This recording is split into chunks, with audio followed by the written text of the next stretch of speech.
This episode of Goosebumps Crew is sponsored by Trophy Smack. Celebrate your wins and losses in style with your own customizable trophies, belts, and rings. Link in the description, but more on that later.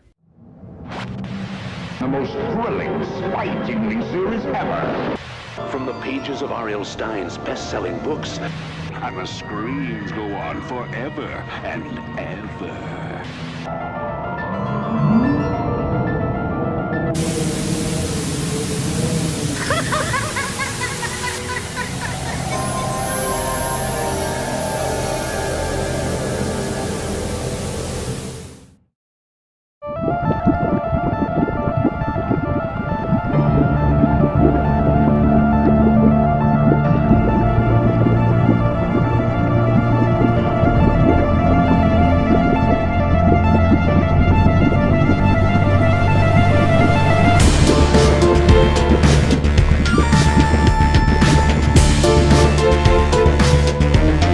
Greetings, Goosebumps fans, young and old, big and small. Welcome back to the Goosebumps Crew Podcast. As usual, I am your host, Isaiah Vargas, also known as the Goosebumps channel on YouTube, Twitter, and Instagram. And I'm joined, as usual, by the rest of my Goosebumps crew, Bjorn Panlick, Goosebumps Ossifan, and Nick Shawin. Unfortunately, Michael Lilliquist, the ultimate Goosebumps man, was unable to join us tonight, but that's okay because we're going to talk some Goosebumps. Now, tonight, we are going to be talking about, I guess the best way to start this discussion is talking about the differences between a Goosebumps spin-off series and a Goosebumps sequel series. Spin-off series, something that kind of ran succinctly with the original series, a tales to give you goosebumps, give yourself goosebumps, nothing that like you'd be really missing out on in terms of storytelling or anything like that.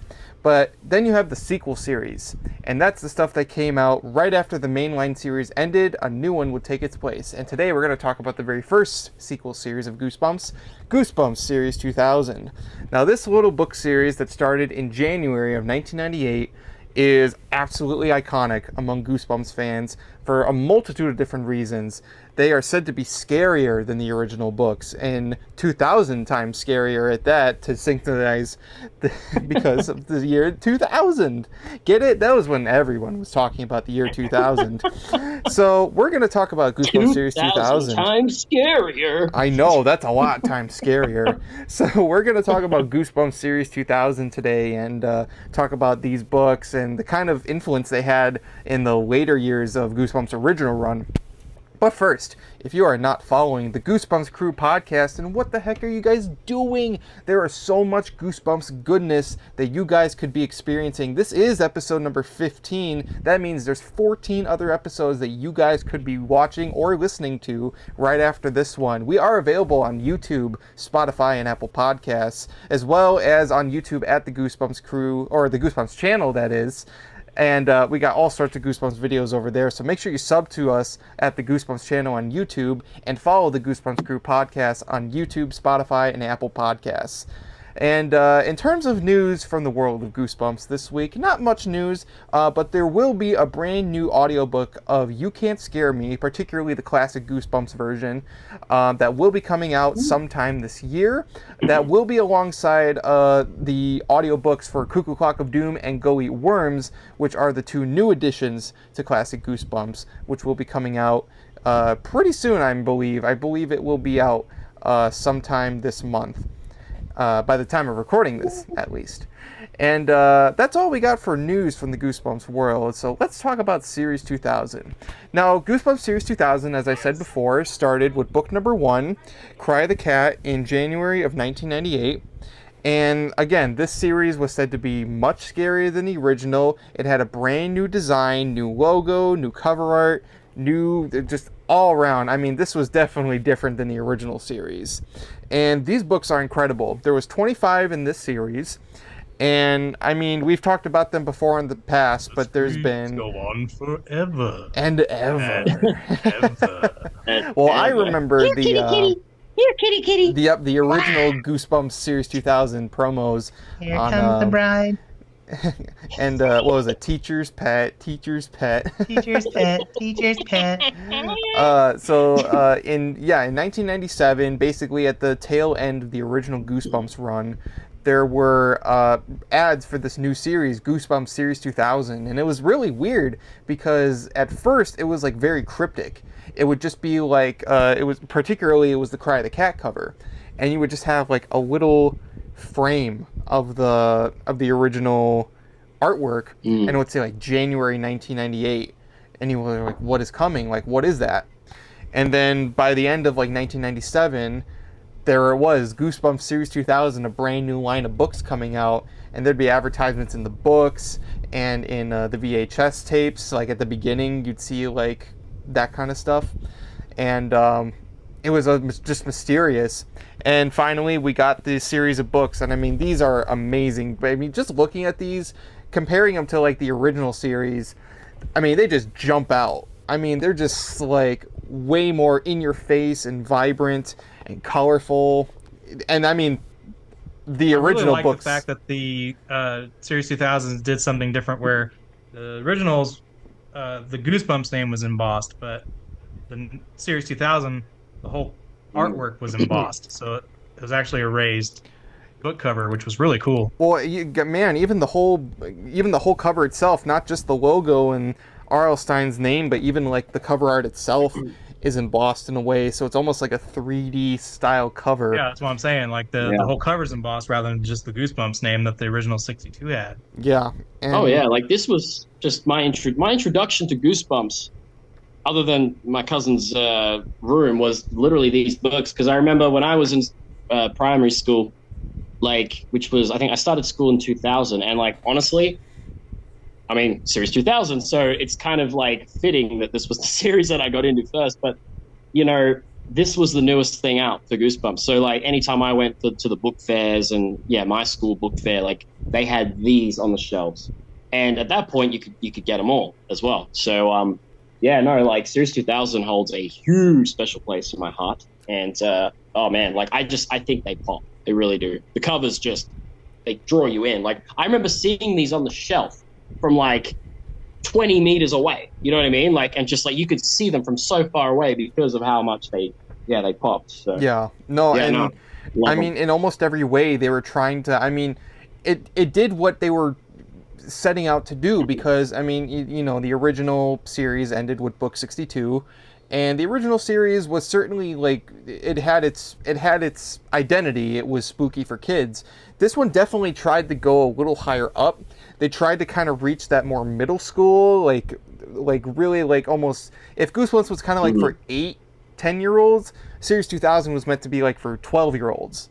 It was supposed to be kind of like the higher up. It was more they were trying to grow up with the kids who started with the original 62. Almost evolve. It was almost like an evolution of what began in the original series. In fact, actually, I'm pretty sure that Cry of the Cat and I believe Brain Juice, the 12th book in the series, were actually meant for the original series, but they got moved up to this sequel series. So, and essentially, not only was the idea to make them scarier, they were contracted for 40 books.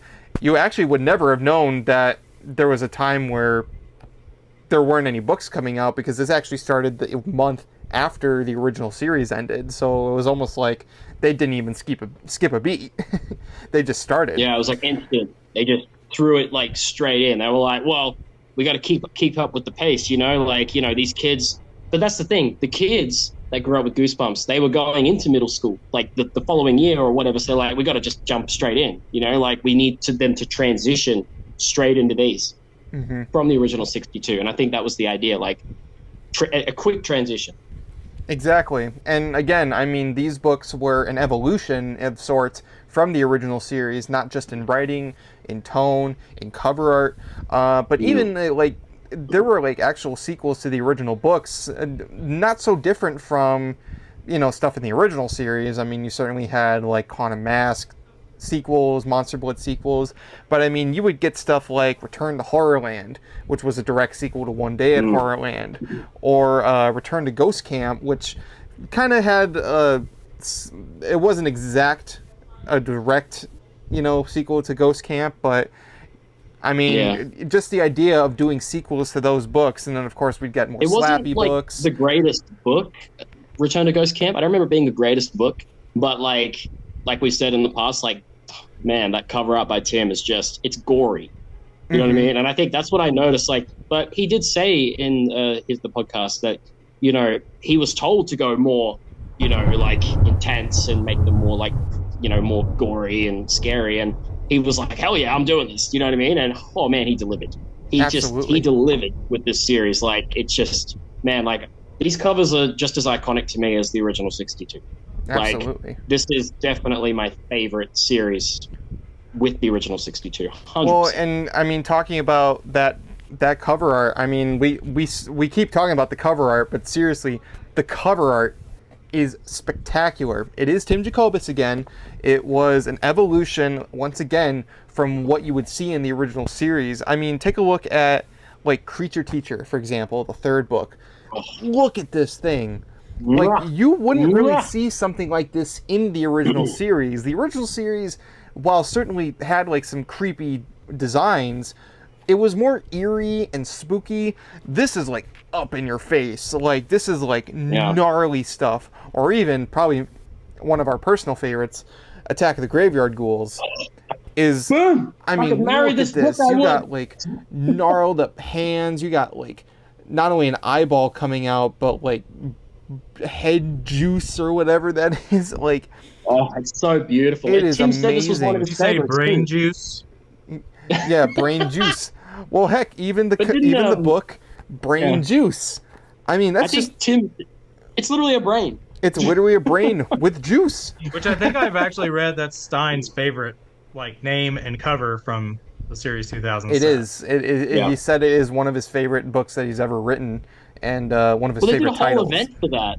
They did a whole event for that, didn't they? It was named after. Like, it was the Brain Juice title contest, so it wasn't, you know, related to the making of that book, but it was named after that book, which was pretty funny overall. If anyone out there has one of those T-shirts from that event, hit up this channel right now. I will pay you $1,000 for one of those shirts.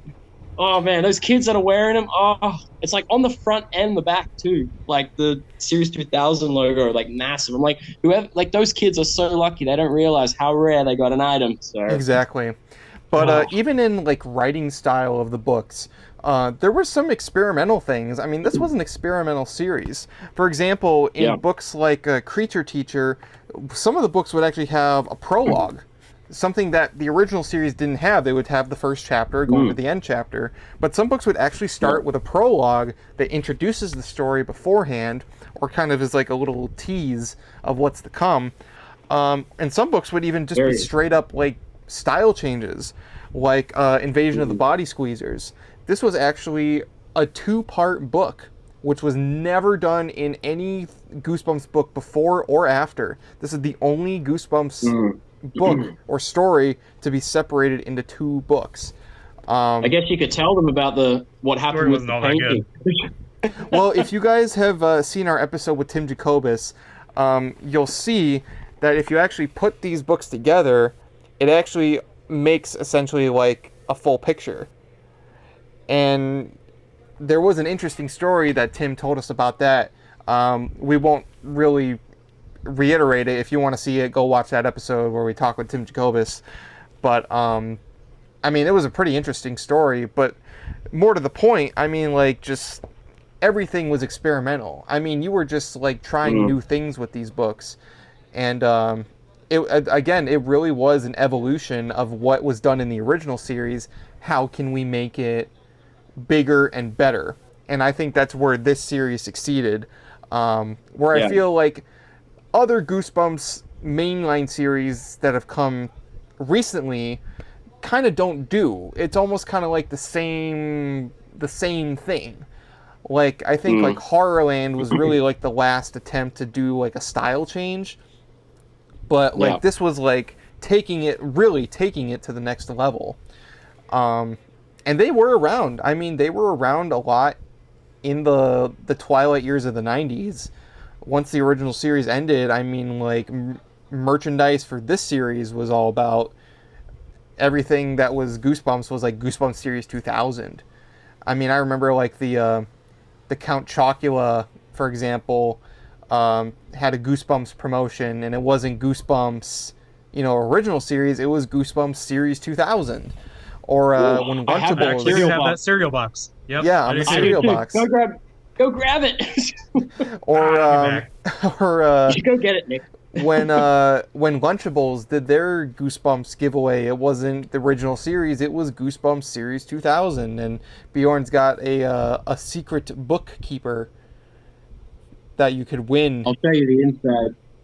It's made like a book, but if you actually open it, this thing I think was only 1,000 of them made, if I am mistaken. And yeah, you've got Lunchables. Bit of a glare there, but you can. There we go. Yeah, there's a secret book safe, so you could hide like stuff in there, and it looks like a Goosebumps book, and that's pretty cool. And then Nick And here it says, has the Goosebumps Series 2000 Count Chocula. Oh, it's so beautiful. I Yeah. have that as well, and I was like, it's too hard for me to dig it out of my room, guys. So I was like, Nick, you go get yours. But I do have the hat. I have the hat that's on the back. I'll go grab the hat because that'll take me 2 seconds. Mine's sitting. Yeah, I do have that. Mine's sitting within arm's reach, where Bjorn's is like, basically think of like Raiders of the Lost Ark, where they store all that stuff at the end of the movie. That's Bjorn's room. Yeah, So it's like it's navigating a treasure trove. It's like finding a needle in a haystack. yeah. But Oh, men. So, and even going back to some of those writing changes, I mean, as usual, you would have some books that are in the first person, some that are in the third. And actually, the only book that I know in the Goosebumps franchise that had a writing style the way this book has is like a present tense first person, where it's almost written like everything's happening as the reader is reading. Like you're in the shoes of the character. It's not past tense like he's telling the story. It's like you're living through this character's shoes.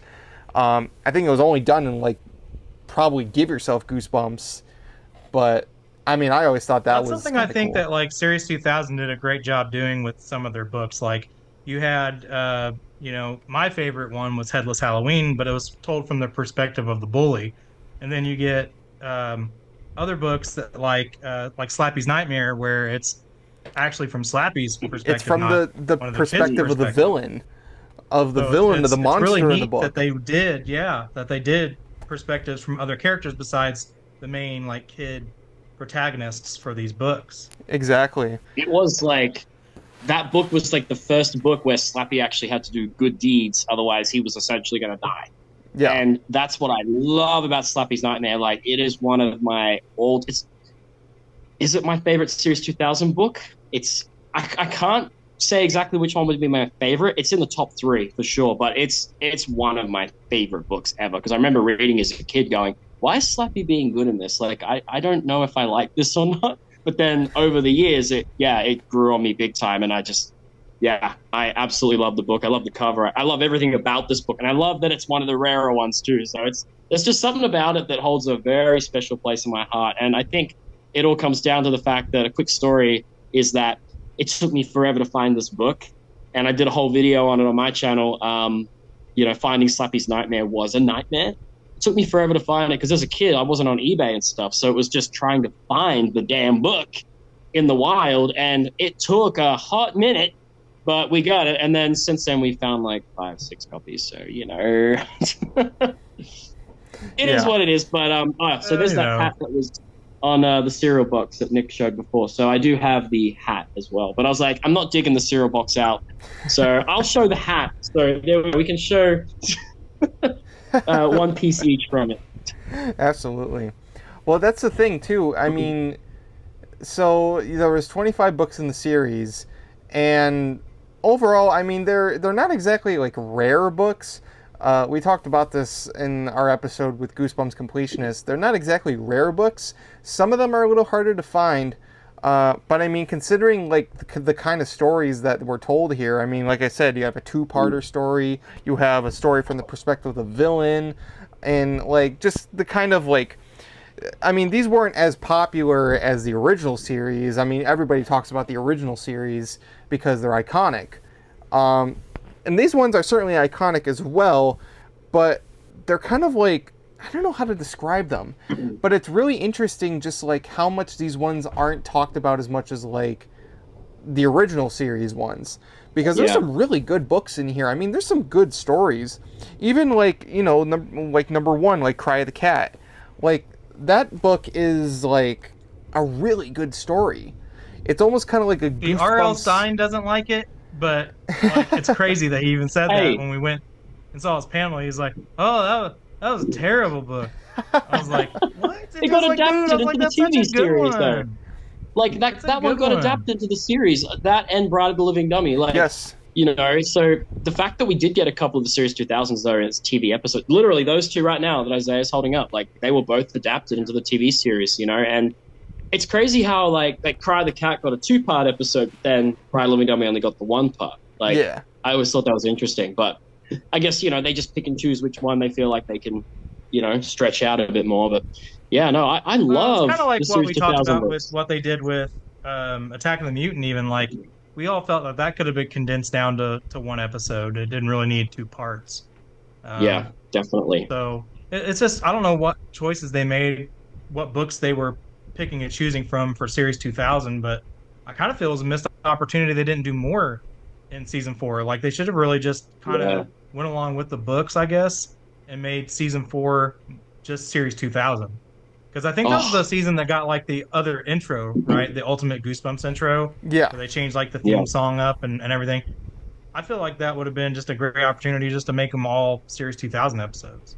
That would have been Creature cool. Teacher, imagine that. Imagine Creature Teacher. I feel like that would have been the next one they would have done. I feel like they would have done that next. Yeah, but Creature Teacher would have been great. Yeah. Well, and I just remember the, I mean, one book that I remember seeing as a kid was Full Moon Fever. Now, this is essentially a werewolf story. I mean, that's basically what it is. I don't remember there being a werewolf in it, though. Was there? Well, it's I think basically it was funny there was like one on the cover, but like I think that was the irony of the book for me. I don't quite remember a werewolf. Well, I say a werewolf story in the fact that somebody turned into a monster. It's like the main character turns into a monster, and it's essentially a werewolf in like, you know, it's the moon and all that stuff, and it's like really hairy. And yeah, basically how they draw it on the cover is it's a werewolf. I mean, there is a werewolf, an actual werewolf book, The Werewolf in the Living Room, and that is a gnarly that one I looking remember. werewolf. Yeah. I mean, that thing is like, holy moly. That was thing is I always the wondered, I was like, edition. why is he like, I don't know, like zombified on the Yeah. cover, but I loved it so. Yeah, he's got like I don't know what it is. Like he's got like some sort of skin rash on his face. Yeah, Get that boy some weird about it. calamine lotion. But these are the this is the UK version of the book. So I have a bunch of the Series 2000s UK versions. I do like I know they got the bubble thing going on, but at least for the Series 2000 ones, they did show a bit more of the cover, because the original 62 ones had obviously the different covers, and I think it was book 33, Horror Camp Jelly Jam was the first one where they changed to the they got rid of the bubbles, and it only showed like part of the picture, like a little circle here. But the Series 2000 ones, they decided to just go, no, let's show like most of it. You know what I mean? Like, so they at least got Zoom in on the 80% cover art. of the artwork in there over what the one with the bubbles did. So yeah. No, and I mean another one that Never really understood looks the Bad cool Time Bubbles thing. is I'm Your Evil Twin. And this one has. I love that cover. Yeah. Oh, I love this one. It's just so like eerie in its like composition. I It wasn't a love that bad one. book either. The story I didn't mind. Yeah, I it always was felt like it remember could have been a that good. much. The only one Yeah, that people it are could've been a not too good addition. crazy about in terms of Series 2000 is Revenge R Us, which, while it has a really cool looking raven, Cool cover. is not really that interesting of a story. Yeah, It's one of it was the my first Series. I thought it was 2000 pretty book. bad. yeah, it's kind of lackluster. I think it's like the only lackluster entry in the whole series. Yeah, that was actually I don't the know, first there was, book I ever got for Series 2000. The first one I ever picked up was that book at the book fair, and I remember going, "Whoa, look at this! Not a great story." I'm trying to think, because some of these I haven't read in a long time, but I remember the 2-part for Invasion being kind of I I mean, there are some that are just kind of like middle of the road, and then there's some that were just like, what was he thinking when he wrote this? But overall, I mean, like, what I remember, like a majority of the books, yeah, were pretty well written for the most part. Now, I will say, like, for instance, Slappy's Nightmare that Bjorn's got there, like, if I remember, I loved the book pretty much up to like the ending. I wasn't a big fan of the ending, but that was just a personal preference thing, I guess. I kind of thought it was going to go in a different direction. Yeah. Yeah. But I mean, overall, I mean, and it's again going kind of back to like how these books aren't like super well known, at least among casual fans. Kind of stinks because there are some really good stories here. However, I mean, outside of the books, there have been, at least in recent years, some of these stories have gotten back in the light a little bit, mostly due to the movie. But we'll talk about that in just a second. But first, if you guys are not, once again, if you're not following the Goosebumps Crew Podcast on YouTube, Spotify, and Apple Podcasts, please make sure you go check us out there. You can also check us out on rtamedia.org. Not only are we there, but we're also alongside a bunch of other really cool, like-minded people who do their own podcasts and talk about things from politics, pop culture, movies, Broadway, whatever you guys can really think of. There's a lot of really cool people over there, so make sure you go check out rtamedia.org. And don't forget to give us a follow on on the Goosebumps Crew Podcast as well. And we're going to get back to more Series 2000 talk in just a second. But first, let's have a word from our sponsor.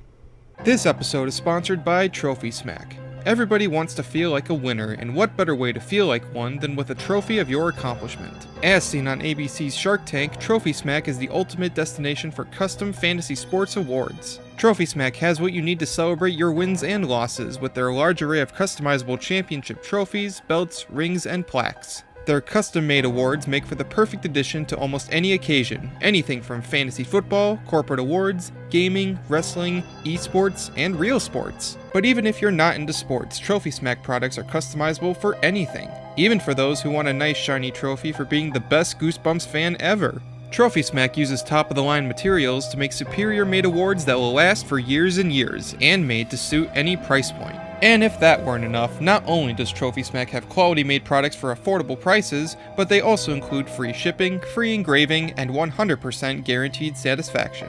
If you want to snag yourself some quality-made awards for your fantasy sports event, visit Trophy Smack's website by clicking the link in the description and check out their large array of trophies, belts, rings, and more, and feel like a champ in no time. And of course, special thanks to Trophy Smack for sponsoring this episode. And now, back to more Goosebumps. So if you guys remember in the Goosebumps movie, obviously that was a hodgepodge of all kinds of different Goosebumps monsters, and most of them are from the original series, but they actually did bring some characters from the Series 2000 books back, namely the Graveyard Ghouls from Attack of the Graveyard Ghouls, the Haunted Car from the book of the same name, and the Body Squeezers, but they call them the Bug-Eyed Aliens, which was something that kind of bothered me because you just call them the Body Squeezers. It was so weird. But yeah, you did have that, and then the Graveyard Ghouls, which were not as cool looking as on the cover. I mean, of course, you can't do that in a kids movie. You can't really get too gory. But I mean, they kind of. Did you ever watch A House with a Clock in Its Walls? It got kind of dark and a little. That is true. I feel like they maybe could have made them a little was. scarier, because they just kind of look like your typical PG zombies, you know. But the thing is, I mean, even in Attack of the Graveyard Ghouls, despite, the awesome cover with the zombies coming out, it's actually not a zombie story. It's actually kind of more of a ghost possession story, which is weird. In fact, honestly, the classic Goosebumps reprint it looks a little more accurate to what the story's about, which is kind of funny. Yeah. They had the actual spirit-looking ghost things on the cover of and I remember seeing that and going, oh, that actually looks a bit more accurate to the book. But I'm like, but it doesn't hold a candle to that. No, it doesn't. No way. I will say they also put one of the things too. Like, I didn't even notice them, but they had the Creeps from Calling All Creeps. And I know that's not Series 2000, but like, it baffled me. Like, how did I miss them? But there was just so much, I guess, thrown in for split seconds of stuff.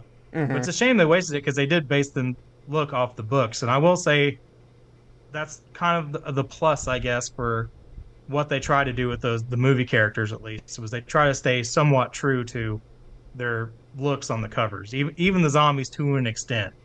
Again, not as gory, not as much like eyes popping out and kind of dangling or none of that, but they at least tried to do what they could get away with as far as looks based on the book covers.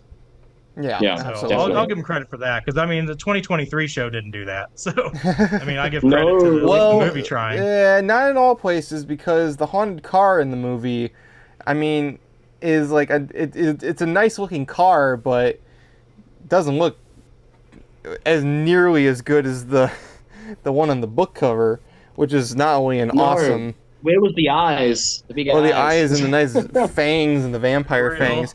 Also, not to mention, I mean, it was just a really slick-looking Corvette-esque car. In the movie, it's just kind of like a normal, like sedanish looking car. I'd have to get like a close-up look of the car again, since Boss Slappy was around in it so much. You really only saw like the interior. You didn't see a whole lot of the outside. Yeah, you did see them in parts though, obviously. So I'll have to go back and look at that. Absolutely. And that would have been so cool. Like the haunted car like actually had the mouth and the eyes in the movie, and it like talks. It's like, boo! Like, could you imagine? Like, but then we're just making like a spooky version of the movie Cars. of Lightning McQueen. Evil Lightning McQueen. Yeah. I want to talk a little bit about some of the Series 2000 promos that were in the the VHS tapes. So you had on the VHS tape for Welcome to Dead House, you had the normal stuff, and then you had this promo that was just like, it's not in your closet, it's not under your bed, it's coming for you, and just said like the best-selling book series is getting scarier, and it just had the Cry of the Cat cover art, and then it just flashed the G logo is January 1998, and I'm like, that is a cool teaser for Series 2000, because it was had like Tony J's voice, and like his voice was just incredible for whenever he was doing Goosebumps. Like it just all the worked. Goosebumps ads were like I don't like his his like kind of like baritone voice that he had going on. It's like he just got all intimate with the microphone. It's like forever. Yep. It did. It like resonated really well, and it's something you remember still from watching those originally. Like you can still, it's like when you see a picture of the dog from the Goosebumps intro, you hear it. I mean, it's images. There's that you meme that hear. goes around that says, it's someone said you can't hear pictures and explain this. Sure enough, the first thing you're going to think of is this. I love that they started using the Series 2000 logo and all the promotion stuff too, like not just for Series 2000, like the Goosebumps live show used the Series 2000 like font style for like for the actual show, and like I loved it because I actually really liked the Series 2000 logo. Like they kind of just stretched it, but it really, I think it just looks great. Yeah, and I like the yellowy sort of color and the little like black highlights underneath. It's just very as well. neon. It looks very neon-ish, and it just pops out a lot more. Like that's like really it's one thing, but like I guess one thing I just got to show this, because I remember as a kid so many people like freaking scrolling through to the back of these books and being like, how do I get this thing? But probably one of the rarest Goosebump items you'll ever get is the Series 2000. Sorry, Slappy, I'm gonna have to move you. The Series 2000 fan club box. Sorry, so this you thing would is see just in the back of these Goosebumps Series 2000 books. Now, of course, in the original series, you would have the Goosebumps, the original Goosebumps fan club in the back of the original series. But Series 2000 had the Series 2000 fan club, and it had all this amazing stuff. And Bjorn's got himself a nice little package, and he's got that. What? Got a nice little Nice little package. Whoa, package. dude. What podcast are we doing here? Of Got a nice Goosebumps. package, Bjorn. He's just got unpack a this. So- package of Goosebumps. We got the poster, but I'm not gonna undo it because I'm super fragile. Like this thing is fragile as I just don't want to like open anything up. But as you can see, that would be a Cry of the Cat poster that opens up. So yeah, it opens up and it's like a massive poster. So we have that inside. You've got like this little notebook as well. So yeah, you can just it's just like a little notepad thing, and then you just got that. It was pretty cool. Most of it had like Cry of the Cat, but I guess because that was like the main sort of thing they were going for with it. And then it came with this little newsletter, and it's funny because we were just pointing this out before, but it's got the Harris. I love that. Just randomly. It's just like I can't believe that's on there. But what's cool about this is that it promotes the Series 2000 books. Like Enter the New Millennium of Fear, Goosebumps Series 2000. There's not really anything inside other than just this really awesome picture of R.L. Stine at the Disney World stage show. So it's got all this, and then there's so you would like this one, Nick. There's like all the masks and stuff there. Probably a bit hard to see, but some of those look like they're from the actual episode. But there is this one really cool picture of Stein when he's driving around in the in this car thing, and like Slappy, and he put his hands in like cement. But I'll send these photos through a little clearer to Isaiah. But he's driving around in this like little car thing with like all the monsters. So that came with that little newsletter, but there's a couple more little things in here. So you got like the actual thing that you would fill out, like welcome to the fan club. So this was really cool. It was like, welcome to the club, Goosebumps 2000. And it would tell you all the little nitty gritty things. Got Creature Teacher on there as well. And then I think all that's left in here is you got some postcards and things as well. So you got like more show and tell for you guys. You got like these postcards, you got the body squeezers. So at the time of this fan club pack, it must have been only the first maybe 4 books that were out, because you've got and I love how they put Mary Ellen on there instead of Slappy. Yeah. As the postcard. Which is interesting because you think they'd put Slappy on there, and then this, I'm not actually sure what this is, but it's just in there. I don't know if it's like an iron-on patch or something. I don't know. It might have been. But that was it. And then the last thing in the box was just these little postcard stamp things as well. So that is pretty cool. It is cool. But very rare item to get this, but just thought show you guys. Fancy. One thing I really liked about the Series 2000 books is obviously the Goosebumps books would always have like an ad in the back of the book for the next story or the next book.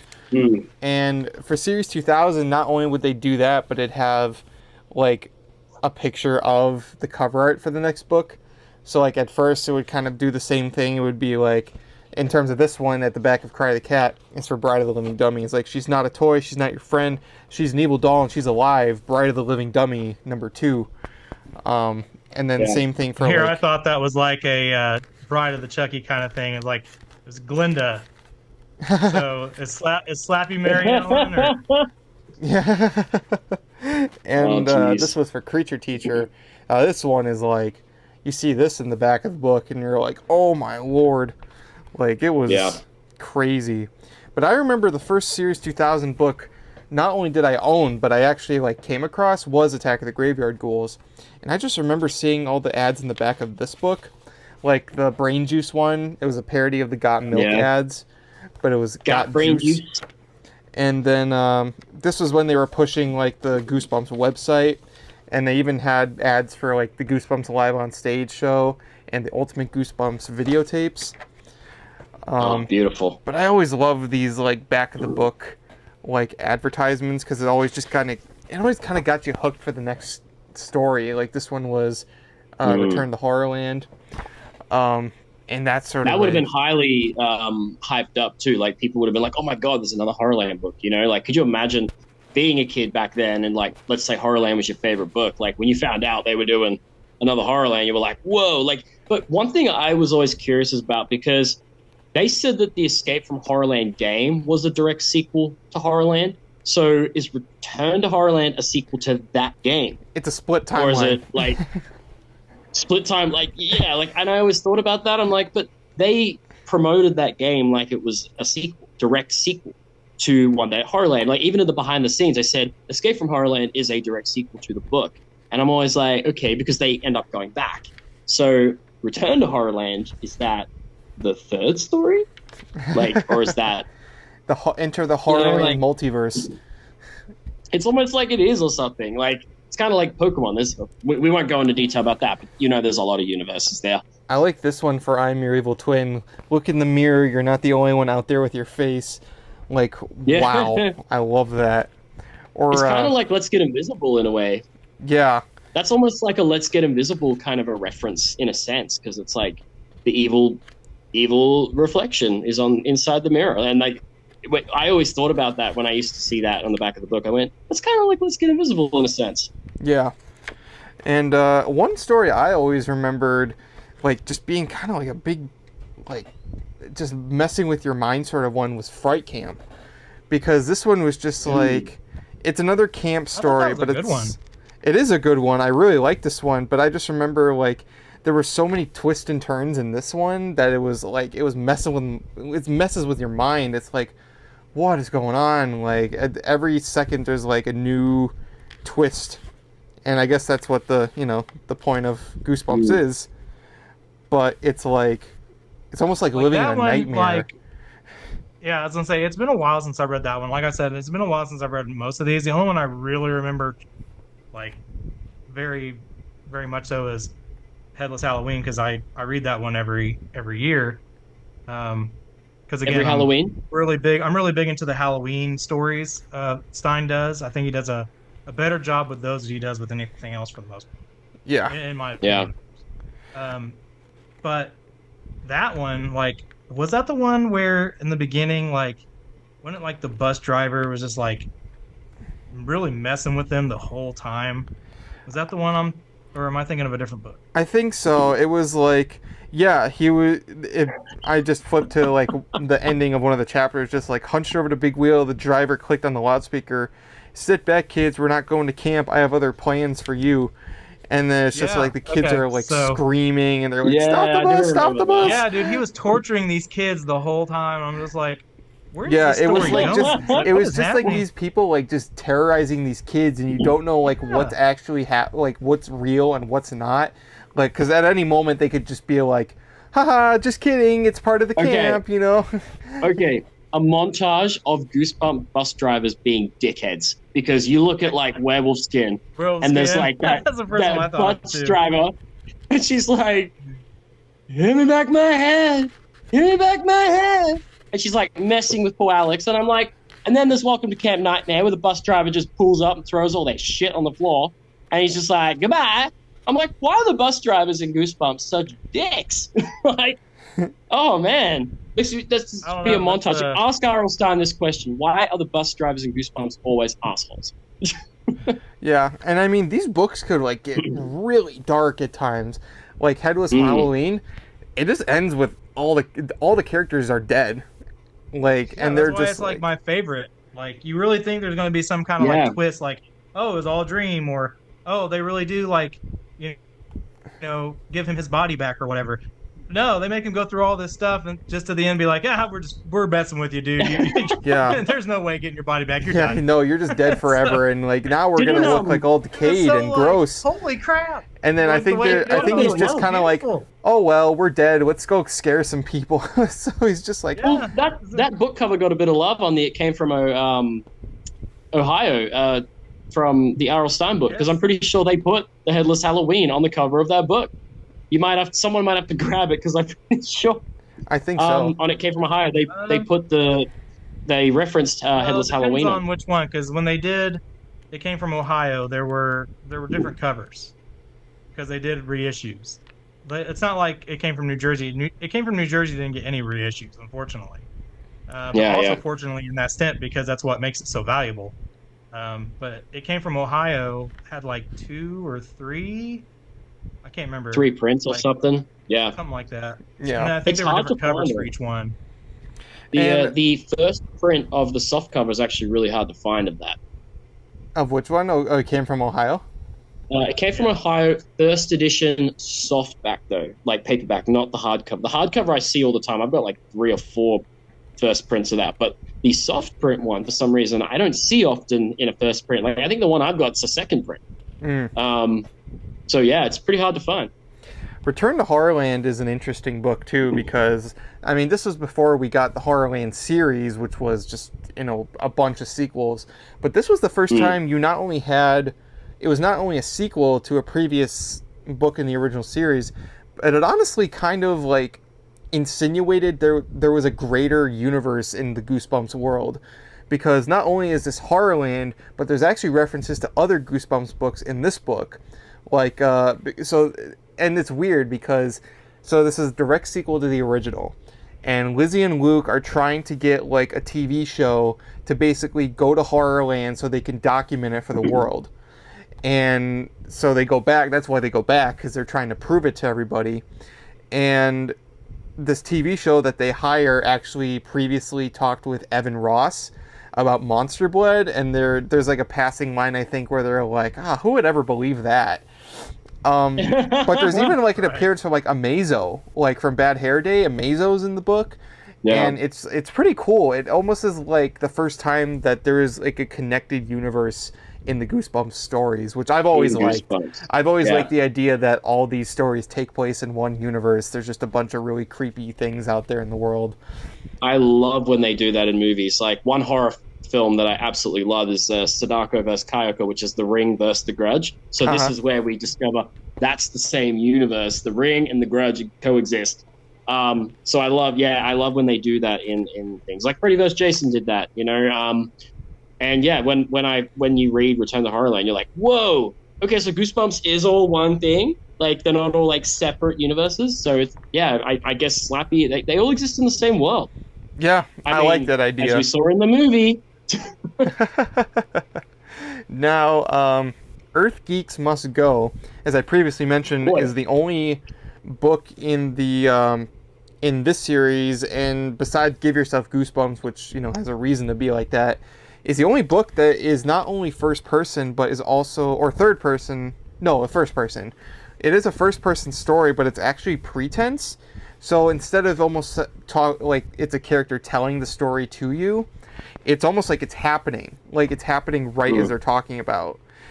And like it's a really interesting idea, because it's like, here, I'm just reading an excerpt. It's like, I wake up in darkness and gray shapes begin to form. I see black lines.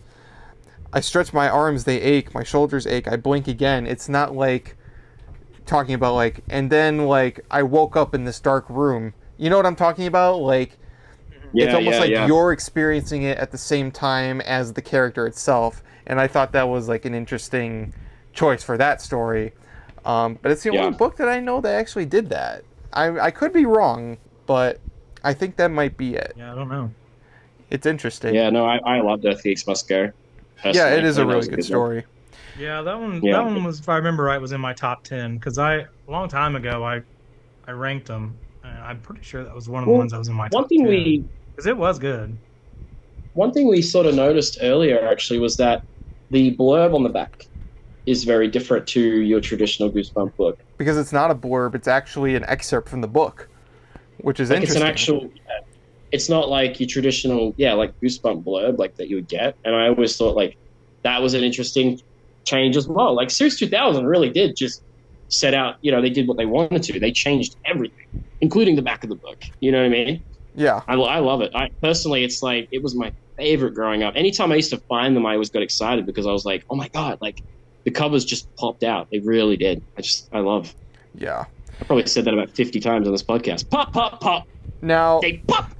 Creature Teacher is the book that I remember when I read this book, and it was just, wow. It is a terrifying concept, because it's not necessarily a story where you think someone's a monster and you're trying to like kind of figure it out.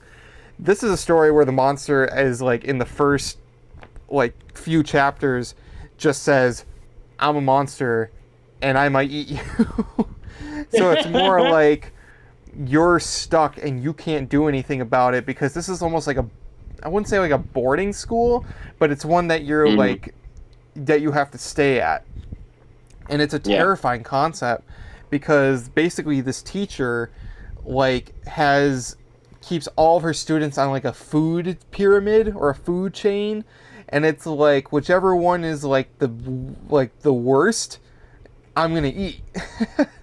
So it's like a constant, like kids are like in fear, like they're like I think there was like one like a show and tell, and kids are like really, really nervous because they don't want to end up on the bottom. And especially for the main character, I mean, he's not having a good time. Like, he is constantly in the teacher's like crosshairs the whole time, and it's a terrifying book. That brings up an interesting point. What do you guys think how her name is pronounced? Like, how do you think it's pronounced? Mrs. Marg. It's a weird name because it's Miss Marg, Maargh. Mar is like silent on the end, or were they trying to go for like arg? So do you go Marg? Mark? Or like yeah, like Marg. Mark. I mean, with the multiple A's, you think it's like Marg, and like it's almost kind of like long. But it's a really weird name. Miss Marg. Yeah. And, I mean, this one was just always one that I remembered personally. It's just... And the end, teacher. When... Twist ending, she's a goat. She's a goat. I thought you were trying to say ghost, but you, like, just didn't say the S. Miss Marg.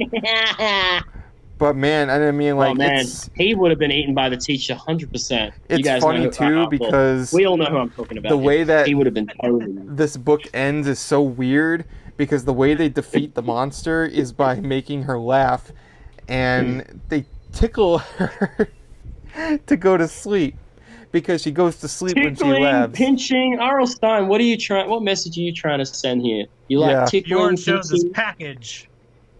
Show my package to you guys. Yeah, get me so hot. And another one that I remember in terms of like the cover of it, I'm trying to find it here. I watched too much South Park. Scream School. Way too much South Park. I just remember this cover of just like this melting, like... Oh, yeah. Dude. Ooh. That was another book I remember being pretty good. I think that one was in my top 10 too, if I remember right. Yeah, because this one is kind of like... Scream School was one that was... it was almost like a movie, like it almost kind of dealt with like his movies. dad was like a movie, was it a director, or was he like a... I think so. Whatever, he worked in the movies. But that's kind of what this was, because it was like Scream School was a series of horror movies, and they were trying to like... I think the main character called himself like the king of horror and stuff like that. So that was always one. I just remember the cover. Give himself the title, the king of something. The king of, yeah. They could have called it Shriek School, and it could have been a Piano Lessons Can Be Murder sequel. Yeah, that would Shriek have School. okay with that. Now, are you terrified yet? Man. Ooh, now this I one was. I love was spiders. I'm a tarantula guy, so yeah. I mean, this was a really cool like cover, but this one I don't believe there's really any monsters in this one. It's actually more about just the kid who's really really freaked out by things. Yeah, I don't remember there being a monster either. Yeah, he's like Stan from He's like Stan from It. Almost. Yeah. I think it was like. Because, like, even, like, the climax of the book is kind of just, like... I mean, there are kind of... Like, there's a lot of spooky stuff in here. But, it's more of, like, a bunch of pranks. It's kind of like they're, like, trying to torment this kid who's scared of everything. And it ends with him, like, basically being called, like Craig the Hero, I think. Because they call him, like, Craig. Because he's so scared of everything. Oh, I do remember that. Yeah. Holy crap. He just opened up that memory bank. Memory unlocked. But yeah, it was Memory like a bunch of unlocked, like scenarios where these bullies try to like scare this kid, and Sounds Like nearly vaguely every familiar. Goosebumps. Haunted mask. yeah, but in this case there is no. Stein Again, just- I don't think there's Stein really, just like rinsing, like Using, you know, yeah. rehashing. but there's not really like any Rehashing element of the stories. macabre in it. There's no like, you know, secret. And then this character was a vampire the whole time. It's just you know, this just a bunch of like normal everyday trying to scare kids sort of thing, and it backfires on the bully characters. And Yeah. So I mean, that was always an interesting one because it was just like, Yeah, haunted Wow. mask. there's no ghosts or anything in it, from at least from what I can remember. I haven't read that one in a while, but that's what I remembered about that one. We even got another mummy book. Well, you remember in this more than me. series. All I remembered was his dad was like in the movie business or something. Yeah, something like that. Now, I always loved, I always thought this cover was interesting with the mummy walks, because it's kind of a really weird, like, angle, if you know what I mean. To me, Oh, it yeah. always looked like Yeah. he just had really short legs. Because it looks like Bigfoot got wrapped in toilet paper. It just in looks that like he has angle. really short legs. Like he's almost like a midget God. mummy. A midgie. Midgie A mummy. midgie. Midgie mummy. Midgie mummy. But we got another mummy book. We Midget did mummy? get another one. We got a lot of Mini mummy mummy? books. Yeah, Yeah, mummy Stein, and dummies. Stein loves to do mummy books, dummy books, and camp books. He's done quite a few camp stories. Hamster books. And slime. Books about slime. And books about slime, yeah. Yeah. And then, as we Man. discussed, Brain Juice is a book that R.L. Stein really likes. And it's a pretty good story. I mean, it's almost kind of like an alien-esque story about a juice that kind of makes you smarter in a certain way. That's good. Yeah, wish that but was maybe real. it'll kill them. Yeah. So, Again, just- anyone got that shirt out What there? was that movie with Comment down below. what was that movie with Bradley Cooper where he took a little pill and it made him smarter? I don't know. Oh God, I know the movie you're talking about. I don't know the title. I know It's the gonna drive me story. nuts The, because the it's been actor. so long since I've seen it. Oh That's what it man. reminds me of, kinda. I'm not sure. Yeah. But now when it comes to collecting all 25 of these books, the very last one I was Limitless. able to get. What is it called? There it is. Limitless. Ah, I think I've heard of that one. Okay. So I knew I'd get it. It took me a second, but This was the last book I had to collect to get all 25 was Horrors of the Black Ring. And I remember this one being at my local library, and I just really liked the face in the ring. It almost looks kind of like crab-ish with like the teeth in a way. Yeah. But I always really makes liked me this think of that one. like pig-looking orc from Lord of the Rings. Yeah. That's the book I have the most copies of too from the Series 2000. I think I have about 13 of those. You should have just approached me. Eesh. I would have sent you one. This is very much also like kind of a, you know, an evil, bringing out an evil inside you sort of story. You know, wearing the ring. Yeah, And, bringing out the evil. yeah. That's like Lord of the Rings. It's like Yeah, sounds like something about haunted objects, like the books that have haunted objects. I love those kind of stories. that could have been a Probably cool all one stemmed in from the the new Haunted Mask, 2023 but- show. That could have worked for the new 2023 show, The Horrors of the Black Ring. It could have been. That's true. That could have been a, If they do the that haunted would have been a object good stuff, that would have been a really good one. Yeah. and we could have got some Series 2000 love in the new show. Now, this one I haven't read, Maybe season 2. but I really like the cover for Jekyll and Heidi. But I have Yeah, not read yeah. this one, actually. I should read it. Jackal, hide, hide, Jackal. Remember Hey Arthur, that episode? Jackal, hide. Oh God, I'll have to show you guys later if you don't remember it. Yeah, I don't really remember. Hey Um, Arthur, that was we're like gonna have another 90s. A lot of Goosebump actors voiced characters on that. Screen show. Share it with us, Isaiah. Let's watch it. Reaction Yeah. video. Go. Well, like Maggie Castle did one of the main voices on there from Night of the Living Dummy 2. I remember there being a lot of actors from Goosebumps that did voices in Hey Arthur. Another little fun fact. We're just throwing little facts out throughout the podcast today. Little sprinkles. We should sprinkle them throughout, like Goosebumps fun fact, like every 20 minutes. Like, did you know? Pop up on screen. Fun Now- fact. Yeah. Another one I haven't read in this series Actually, it'd be cool. is Be Afraid, Be Very Afraid. I have not read this one. I read that remember one liking that once. remember, and it was a long. Like I think I read that one when I was like a kid, and it was that's one of the ones it was a long time ago. I don't remember that one. It's weird because I know it deals with dragons, obviously because of the the back of the book excerpt and the cover. It was something with the board game, or was it a card game or something?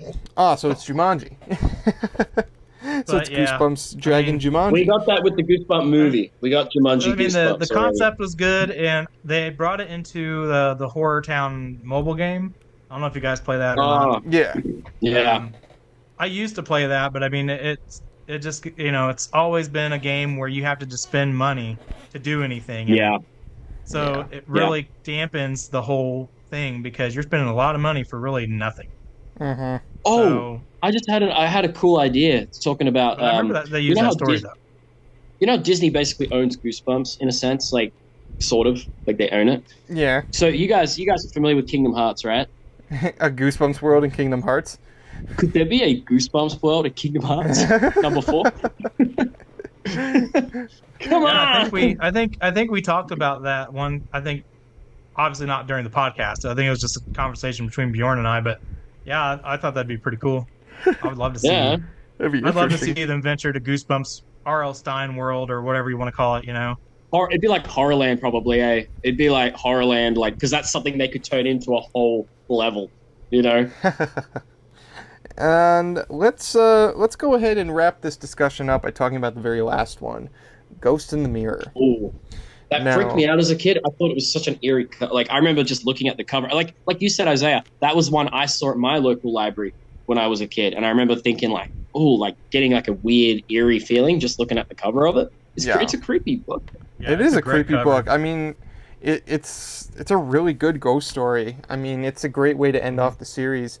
And it was the only, for a series called Series 2000, this was actually the only book that released in the year 2000. It was January 2000 that this book was released. And it was the only one. Still 24 years ago. Because, unfortunately, so Series 2000, of course, there's 25 books. There was originally supposed to be 40. And unfortunately, because of multitude of reasons, mostly legal related, the series ended at book 25. It's basically no secret at this point that there was supposed to be a 26th book called The Incredible Shrinking Fifth Grader that never came to be, at least under Goosebumps. Many people supposedly believe that there are copies out there. Well, people believe that the story got repurposed into what would become The Adventures of Shrinkman, which is a standalone book from R.L. Stein. In fact, people believe that many of the standalone stories that R.L. Stein was doing during when Goosebumps was in limbo were originally Series 2000 ideas. Stuff like, Zombie Town and stuff like that were originally Series 2000 books. But it's been claimed that on Amazon there was a listing for Shrinking Fifth Grader that was actually in the Series 2000, like printed with the Series 2000, and there was photos of like the spine. I remember seeing the spine, and it said that Shrinking Fifth Grader, and I remember thinking there is no way, but who knows? Like maybe the book, because there's some stories out there about like even the Blob that Ate Everyone. There was a very limited actual print, but it never got released. But some of the people working in Scholastic and other areas actually ended up getting a copy of it. Mm-hmm. Because usually like things like that, if it doesn't actually become like meant to be printed, they just destroy them, the ones they did print. Like for instance, I guess one example I'll just quickly give is the Sex Pistols, the band. They did a release of God Save the Queen on like a 45, like a little mini record. Mm-hmm. But apparently the company that signed them like canceled their contract immediately, and they were meant to destroy all 500 copies that were printed. Apparently, a few hundred of them got out there, and they have been sold at auctions for like £20,000, like lots of money. So it's what's to say that Shrinking Fifth Grader, they didn't actually print a few, and it just some of them leaked out there. Do you know what I mean? Like, and it's in the hands of just a few people. And it's been claimed that Amazon did have a listing at one point where someone was selling one, and it was thousands of dollars. And I would love to shake the hand of the guy who got it, but yeah. That goes to a lot of speculation, though, with a lot of different lines, like Goosebumps Gold. We've heard stories about that, and it's really hard to say. Like the only way we would possibly know is if, like, we talk to Scholastic at some point. If we get somebody from there to come on the podcast who knows that history, but who's to say anybody who works there even knows about it now, since it's been so long ago? You know, it'd be shocking if there was anybody who actually worked at Scholastic during the time these books were coming out. But, you know, it's not to say that they don't have them locked up in a vault somewhere, too. Yeah. They Just a random box. Released. Yeah. A random box, just sitting in a box in their big warehouse or something, you know, like.